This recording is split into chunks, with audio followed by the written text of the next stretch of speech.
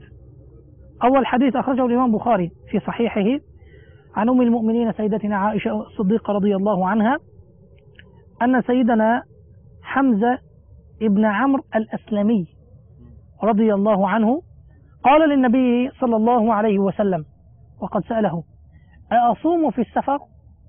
سأل النبي عليه الصلاة والسلام، وكان كثير الصيام، هذا الرجل كان كثير الصيام، فقال النبي عليه الصلاة والسلام له إن شئت فصم وإن شئت فأفطر. إذن أباح له، لم يقيد له، مع أنه سأل. والسفر كيف؟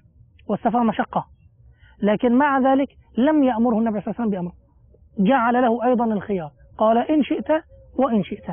هذا حديث آخر أخرجه الإمام مسلم في صحيحه عن سيدنا أبي سعيد الخدري رضي الله عنه قال غزونا مع رسول الله صلى الله عليه وسلم ل16 مضت من رمضان، تاريخ 16 من رمضان، فمنا من صام ومنا من أفطر، فلم يعب الصائم على المفطر ولا المفطر على الصائم، ليس هناك حرج لهذا ولا لهذا، ولا لأحد أن يتكلم على أحد في هذه المسألة. هذه كانت أخلاق الصحابة رضي الله عنهم وأرضاهم. سبحان الله سبحان الله. حديث آخر أخرجه الإمام الترمذي في سننه عن سيدنا أنس بن مالك رضي الله عنه أن رسول الله صلى الله عليه وسلم قال: إن الله تعالى وضع على المسافر شطر الصلاة. إن الله تعالى وضع عن المسافر شطر الصلاة، أي نصف الصلاة، والمقصود بها الرباعية. ونحن نعلم أن القصر للصلاة في الصلوات للمسافر للرباعية: الظهر، العصر، العشاء، 3 صلوات تقصر من 4 إلى 2. إن الله تعالى وضع عن المسافر شطر الصلاة، وعن المسافر والحامل والمرضع الصوم.